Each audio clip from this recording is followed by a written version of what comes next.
Hey folks, Jack Wilkie here with the final Church Reset read-through. It has been a little while. I did not intend to go this long without finishing up the book. In fact, we finished, the last one was half of a chapter, and we left the last half of it for this episode. Life gets busy, things happen, but I'm here to round out this series and look forward to the next one. One of the things I've been busy with is writing another book.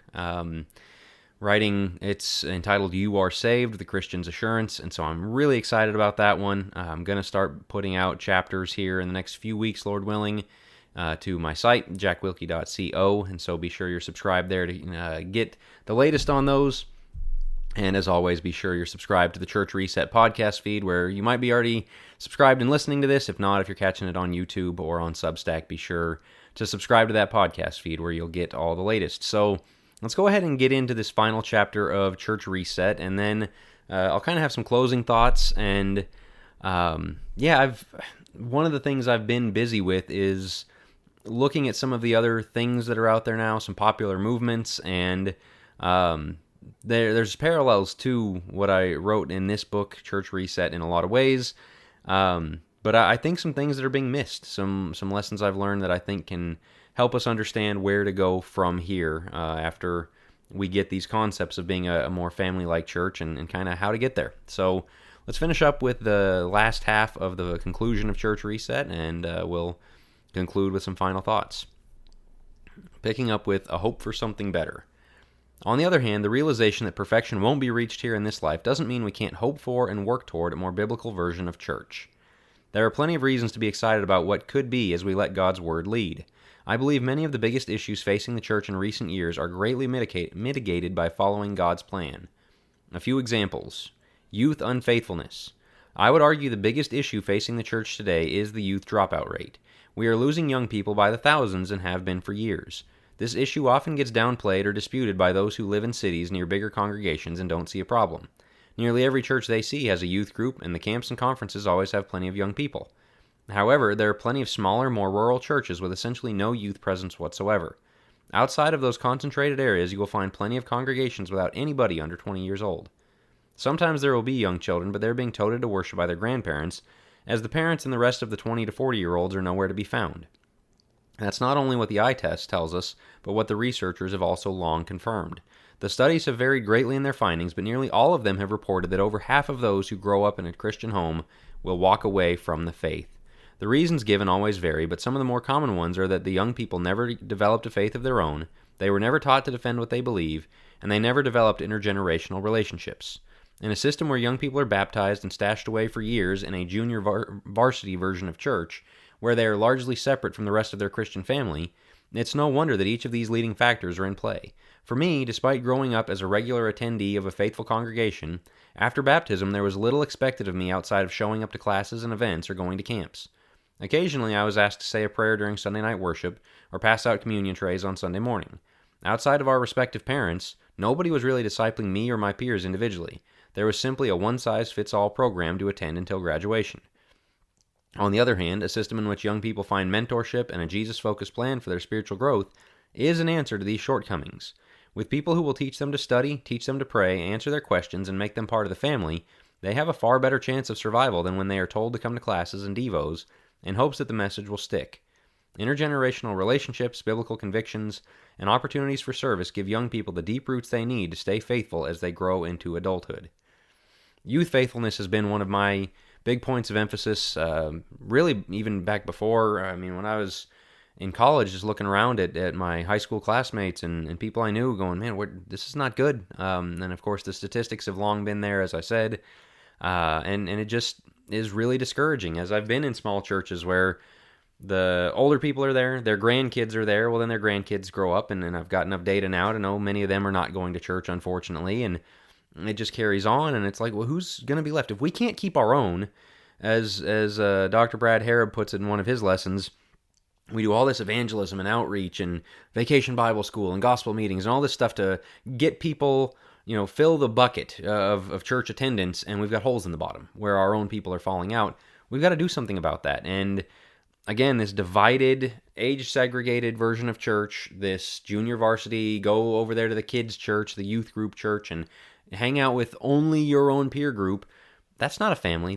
Life doesn't work that way. When you go into the workplace, when you go into anything outside of school and the youth group, you've got to interact with all kinds of people, and you are better for it. Those intergenerational relationships are one of the key factors in people staying faithful. And so connecting them and having them know people and really share their struggles and have kind of those mentorship kind of relationships, those spiritual aunts and uncles, spiritual grandparents, things like that, that goes a long way. That is a huge factor in keeping people faithful.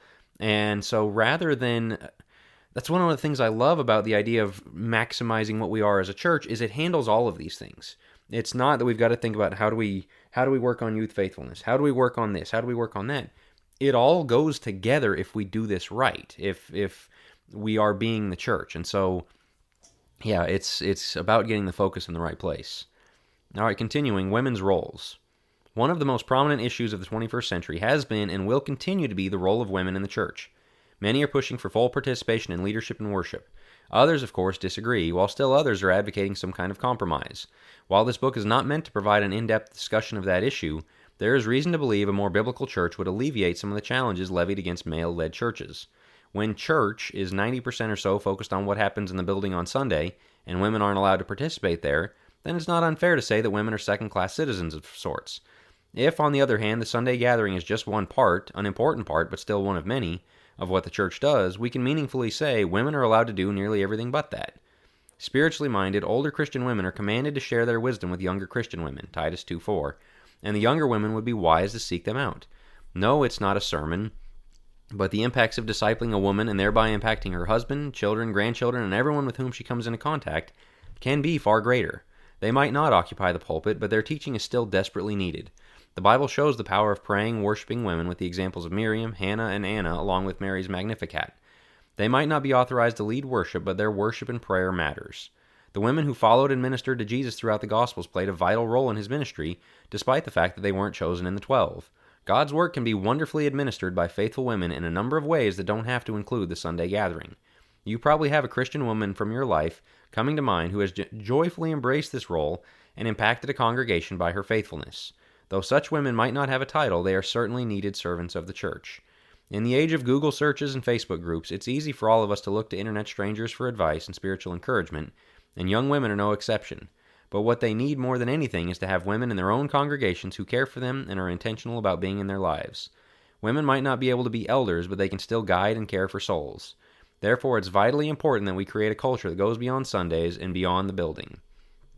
So, we've talked about this some on Think Deeper, but we created the Ladies' Day and we created the Ladies' Bible, all these things to let women kind of simulate the preaching role. And it's like, that's, the Bible explains the older women teaching the younger to love their husbands and their children and to be keepers at home, and those things that you see in Titus 2 and some of the instructions in 1 Timothy 5 and things like that, and Proverbs 31. And it's not, we need to have like a simulated Sunday worship that they can like do their own version of it. It's life teaching. It's relational teaching. It's coming over and sitting with her and whatever the case may be. And I see a lot of stuff from younger women saying, I have reached out, I can't get that from people. I see stuff from older women saying, man, I've tried to offer advice and falls on deaf ears. They don't want to hear me. They want to go to the Facebook group. They want to go to Instagram experts, whatever the case may be, for their advice, their mentorship, or whatever. It's going to take some work because we haven't really seen it. We've got a lot of that hasn't been done. And so there's going to take some patience, especially from the older end. If you're one of those women who has raised a Christian family and had a successful Christian marriage for so many years, that's valuable information.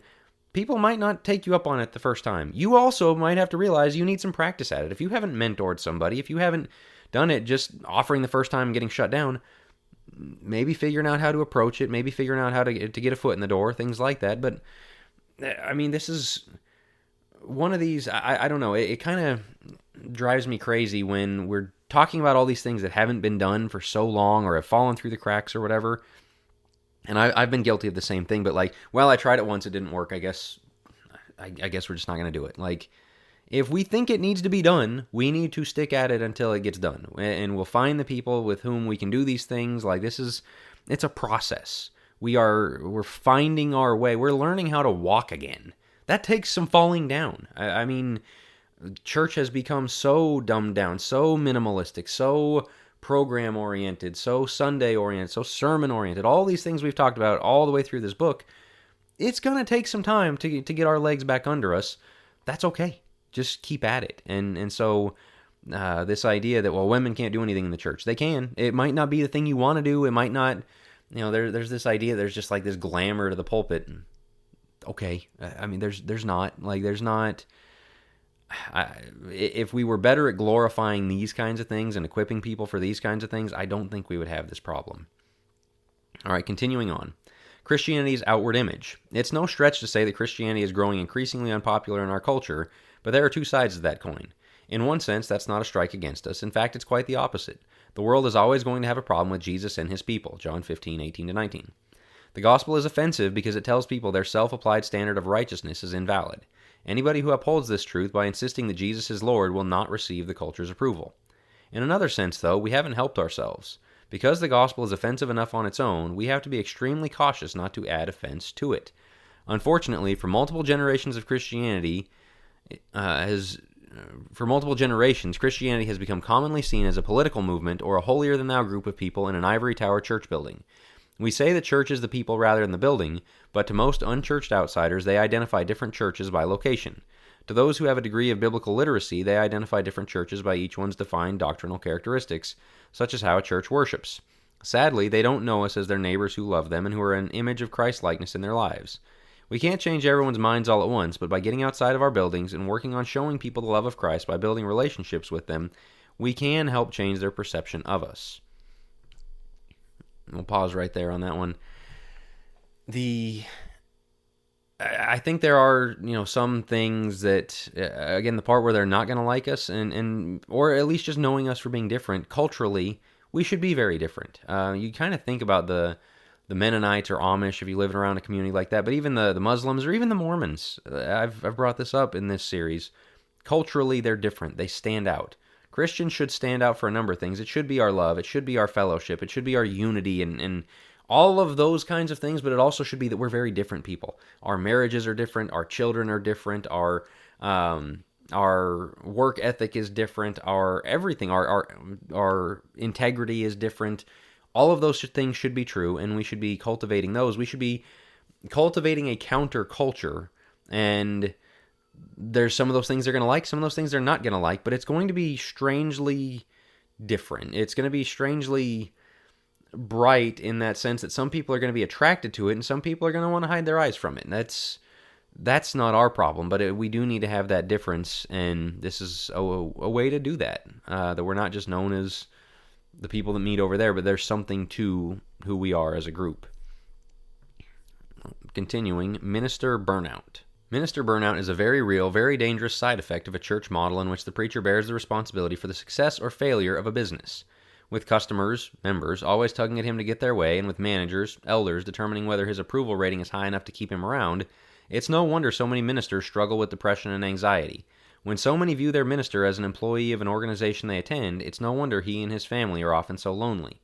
This is yet another problem that is improved when the preacher gets to be just one part of a functioning church body rather than the key piece who is tasked with driving the lion's share of the church's work. Rather than trying to appease countless people who remain in spiritual infancy and require constant attention, the minister should have people who can share in the work and who can in turn care for him as well. Every preacher knows the value of the Christians who show love and consideration for the minister and his family. In the biblical system where people are being brought to maturity, those encouraging, life-giving people aren't quite as few and far between. You think about the guys, lifting up Moses' arms. You need that kind of thing, but you need leadership in a church that is on board enough with a preacher to really have vision, to really say, we're going to do right by God. We're not trying to keep everybody happy. It's not about the numbers on the board. We don't want to decline greatly, but as I made the point a few chapters ago, Jesus would have been fired for losing the 5,000 in John 6. Started with 5,000. After his resurrection, there's 140, 120, whatever it was in the upper room. He would have been fired as a minister. And like the toll that takes if you're worried about numbers, if you're worried about keeping everybody happy, all of those things, that's no good. And so knowing who's mad at you, knowing who's not going to be there this week, knowing the squeaky wheel, the things like that. There are better ways to handle that, and it is rethinking this consumer provider role and the equipper facilitator role, but also that he's got people on board with him, helping him equip other people and picking up some of that slack, and that he's getting them to do the work. I mean, that's what we're explicitly told in Ephesians 4 and in other places. Continuing with mental health. One of the most widely discussed issues of our day is the crisis of mental health struggles. People all around us struggle with depression, anxiety, and other challenges. In many, if not most cases, if the person next to us in the pew on Sunday is fighting such a battle, we'll never know about it. God's design for the church gives us an opportunity to be on the front lines of helping each other through such troubles, though. This is not to downplay the importance of therapy and medicines where needed, but a church family that loves like Jesus and remains a constant in each other's lives is one of the best tools a person can have in their fight for good mental health. We all need to be loved despite our shortcomings, and a church family with which we can be open and share our struggles gives us that. We all need an identity, and an identity grounded in the cross is the best identity a person can have. We all need purpose to keep us going, and a church family that depends on what every joint supplies gives us that. The person in the midst of the struggles gets the chance to contribute to others rather than feeling like they're somebody's pet project. Such love, belonging, and purpose can go a long way toward helping each other. It's yet another reason why God's design was so brilliant for fighting the battles presented by a fallen world full of sickness and pain. Pretty straightforward, but yeah, I mean, connection, purpose, the ability to feel like people care about you and want you around, there's a lot in that in mental health, and the kind of thing that gets you out of bed and gets you thinking, I've got to do something, I've got to hold up my end of the bargain, that matters, and I think that's an important factor. All right, continuing, overlooked groups. It's heartbreaking how many people have a story of struggling to fit in with a church family. Sometimes the demographics line up in such a way to leave people feeling like they don't belong. Singles, those who are divorced, and those who are childless are just a few who sometimes struggle to fit in. There is certainly value in groups that are created for those in such categories, as their shared experiences can create a sense of understanding and belonging they might not find elsewhere. However, separating them from the rest of the group is certainly not the picture the New Testament paints. We are all one in Christ. We share each other's burdens, weeping with those who weep and making them part of the family. Jesus always noticed the downtrodden that the common society had passed over. Jesus' following disciples do the same and refuse to let them stay overlooked or excluded. This is one of those that, like, in our social media world and all these ideas of kind of how to handle each other's feelings, we think about this stuff more, for better and for worse, but something about, okay, a young couple at church is, pregnant, and the church wants to give them a baby shower or that kind of thing, but then you've got those that haven't been able to have children, and so what do you do with that? And there is a rejoice with those who rejoice, weep with those who weep, and we need to, the excited new family should be rejoicing, but also should be weeping with those who weep, and there's a time and a place for all those things, and sometimes it's all one or the other, and we've kind of shifted more toward the watching out for feelings thing, and so you'll see Mother's Day, and it's like, well, mothers, but also all of these other categories in which Mother's Day might be painful, those who have lost a mother, those who haven't been able to be a mother, those who are estranged from their mother, all those things, same thing with Father's Day. We need to get back to the rejoice with those who rejoice and weep with those who weep, and bring all these people together. And when we're not doing relationships in the social media sense where we've got to think about, how's this going to be taken, but like, hey, I love you. You know that I'm excited for me and hurting for you, or the other way around. I'm hurting for me, but I'm excited for you. And I've had those experiences in real life where you're kind of told tiptoe around this stuff in person, and then you get around each other and it's like, no, we're family. This is how this happens. We bear each other's burdens in this way, and that's a really neat thing when you have that connection. All right, finally, pornography addiction. Pornography addiction has beset countless spiritual lives, and the problem isn't going to just go away on its own in a time when kids are practically born with a Wi-Fi-enabled device in their hands. It's a sin that thrives on shame and secrecy, and we were ill-equipped to handle its transition to the internet. If you need to confess a sin, come forward as we stand and sing does no good to people who are fighting a sin that carries such a strong stigma. By being the church as God designed it, though, we have exactly what we need to defeat this epidemic. Pornography is defeated by strong relationships that offer both love and accountability. Only when we establish the kind of love and trust God wants us to offer each other will there be a climate where people are comfortable confessing their hidden struggles. They need to know those struggles won't be held against them and that they will still be loved even when they fall. The same holds true for any number of other taboo sins. That's such a big one. It's one that, again, if our only outlet for that is come forward as we stand and sing, most people aren't going to confess that. And most people aren't really equipped to hear that. This is not the kind of thing that needs to be confessed to everybody. But again, you've got a close-knit church family, you've got hands-on elders, you've got ministers, and people being equipped to do this kind of work, and you're spending the time together. The door is open for that kind of confession, that kind of accountability. That is how a sin, and it's not just pornography. There's a bunch of different sins that could fall into that category, but that may be the most prominent one statistically. That's one that we can address by being the church. All right, finishing up. It's not possible to foresee every challenge that will come our way, but it's important to be realistic in our hopes for the church. If we idolize our picture of the church, we're setting ourselves up for disappointment, and we will likely negatively impact the church. Still, even among the realism, there is great cause for excitement. Jesus planned his church beautifully, and the more closely we follow him, the more blessings we will see. What else can we do but praise him? And then the final discussion questions. What are other questions you have about a shift in church tactics? Leave that to you. What other concerns should be monitored? What is a problem you feel is facing the church? How do you think a relationship-based, mission-minded church structure might help the problem? I think that's a question worth pondering. We talked about these. These are things I think are big challenges for the church, but there are other ones. And what do you have that might help that? All right, let's finish with the conclusion. We don't go to church. We are the church.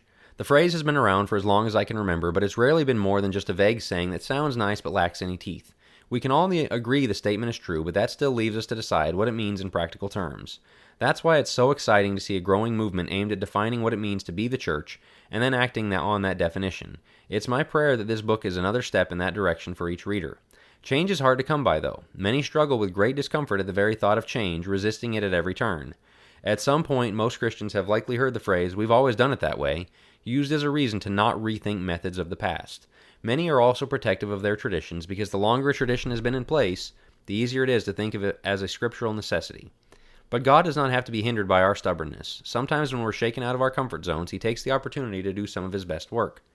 I do not presume to speak for God, but that may very well be what he's doing in real time as I write this conclusion. I began writing Church Reset around September 2019. When I began, plenty of rethinking and changing were taking place, but nobody could have predicted what was going to happen in our world in the months to come. As words and phrases like coronavirus, COVID-19, social distancing, and abundance of caution entered our vocabulary, church life got turned on its head. Though I have no way of knowing what the future holds on the other side of the quarantine, I have hope that God will bring wonderful changes to his church through this time. The situation has already been a catalyst for readjusting our focus on what is really important. As we've lost access to our buildings, we've realized that church never was the building. As we've watched worship services online, we've figured out just how hollow that experience can be without each other's presence. As our church events have been canceled and plans have been changed, we've had a chance to see what the real work of the church, or that the real work of the church is found in the way we connect with each other and those around us. All of this represents an opportunity to begin applying the principles we know to be true. What forms that will take, I don't know, but I can't wait to see the ideas brought forth by those striving to restore God's plan for the church. Plenty of examples already existed before the pandemic, and more will surely come as we sort out that which must be included from that which does not serve the purpose of pointing people to Jesus and bringing us closer together. For some congregations, it has meant rearranging the auditorium to have everyone facing each other like a family does. For others, it has meant giving up the building entirely. For some, it has meant rearranging their Sunday schedule to allow for more fellowship and to truly treat it like a family reunion. For others, it has meant rethinking the method of distributing the Lord's Supper to highlight its importance as a true communion meal of remembrance to be shared together rather than as individuals. For some, it has meant removing lines of separation in church gatherings that have kept different ages and demographics apart. For others, it has meant rethinking the budget to cut down on overhead as much as possible in order to maximize their ability to reach the lost and help the poor. Most important of all, many have joined in the journey of making disciples, whether by gathering a group of a few or by taking on one disciple at a time. There are all kinds of things we can do to change and grow in our methods while staying within scriptural bounds. What matters is that we stay true to the purposes for which we exist as the church in the first place. Before I finish, it's really interesting to read 5 years on, and just some of that hope, and it was a bad time, obviously, with everything that was going on in 2020.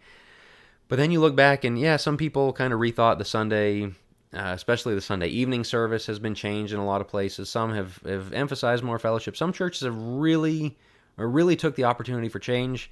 I think generally everything kind of settled back into what we do, our normal schedules, our yearly calendar, things like that, and that's okay to a degree. I wish there had been a little bit more rethinking, and I think there's still opportunity to do that. It was just felt like a, Lord willing, once in a lifetime opportunity to start fresh. But in another sense, lessons we're learning, and again, the importance of fellowship once it was taken away is something we should not soon forget. It's easy already 5 years to look back and be like, man, did that really happen? Was it really that bad? Were we really that isolated? We really were.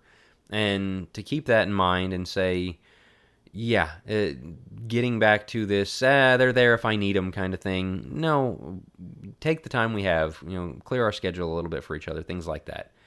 All right, end of the book. As I've said repeatedly, this book has not been written as a step-by-step guide.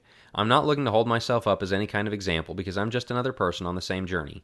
All I set out to do in this book was to study the principles the Bible gives us for the church and see how those principles answer our problem of rampant consumerism in the modern American church.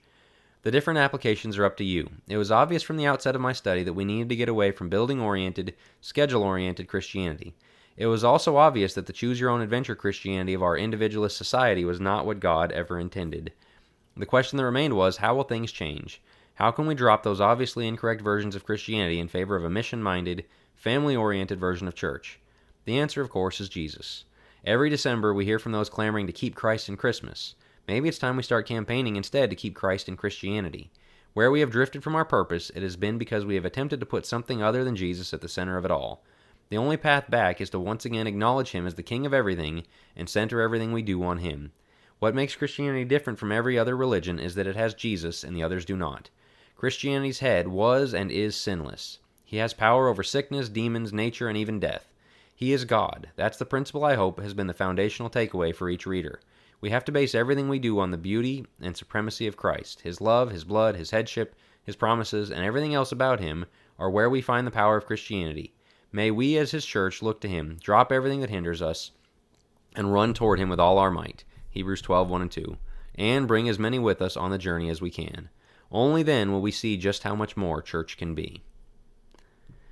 All right, well, that rounds out the book. Just some closing thoughts.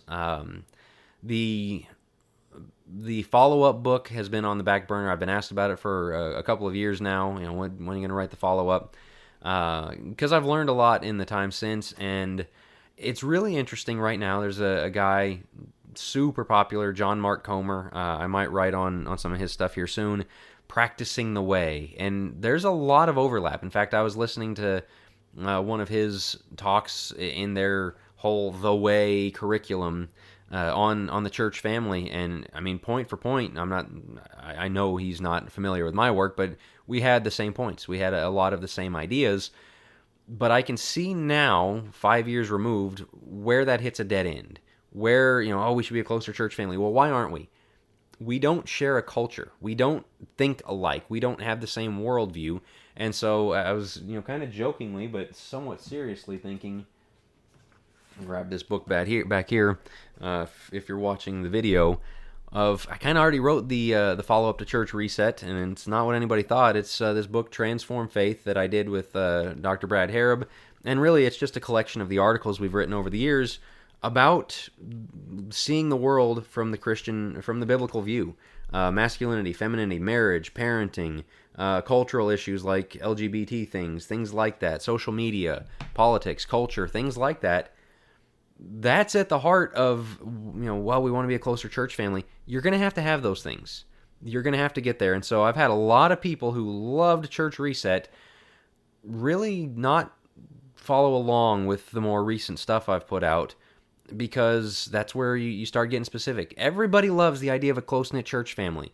But when you start saying, hey, super, worldly-minded family and a family that's trying to get away from that, they can't do Church Reset together. A couple that is very egalitarian and feminist in their marriage, and a couple that is male headship in their marriage and their parenting and their family style, it's going to be hard to do the Church Reset. We're not sharing our goals. We're not sharing our direction. Most importantly, we're not sharing the Lordship of Christ. There's these verses that you read that people like, man, stay away from those.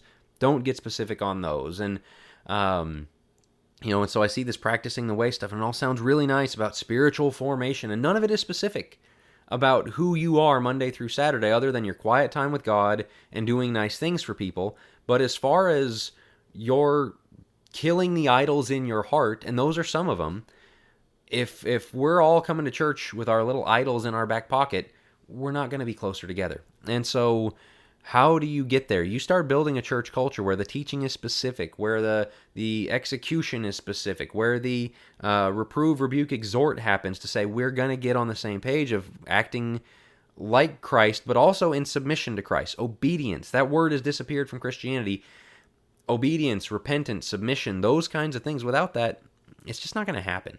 And so there's a lot of people who thought Church Reset was a great book, and now are just think I've gone off the reservation. It's like, look, we're just not going to get there without a shared value set. And so that's why I've turned my attention to more day-to-day cultural life issues instead of ecclesiology of what the church is supposed to be. It's like, oh yeah, it's supposed to be that. You can't get there from here. We've got to build the roadway to get there, and that is through men and women being the men and women God called them to be, and preachers and elders having the ability to say these things and get people moving in this direction. So we have a shared Christian culture from which we have the foundation that we can grow closer together. It just doesn't happen without that. And so yeah, I mean, that's, as I'm saying that kind of tongue-in-cheek, that Transform Faith is kind of the follow-up book, but there's a sense in which it is. There is a follow-up book outlined. Hopefully, Lord willing, I'll get to writing it someday. I'm trying to practically get there and have a little bit more experiential knowledge to write the next time around, but it's been a fun journey for me. I really appreciate all those who have come along with me on this read-through, but also have read the book and corresponded and read and all the conversations I've had over the years about this topic. We all want a closer church. We're all hoping to work towards it, and it's as I said earlier, it's learning to walk. It's learning things that maybe 100 years ago, 200 years ago, things that maybe people knew more intuitively and instinctively, and figuring out how do we get that back. Well, we're going to fall down a few times on the way. We care enough to keep going, and so that's the main pull of what we're trying to do here. So thanks for listening. Again, if you're not subscribed to the Church Reset podcast, please do so, because there will be plenty more to come.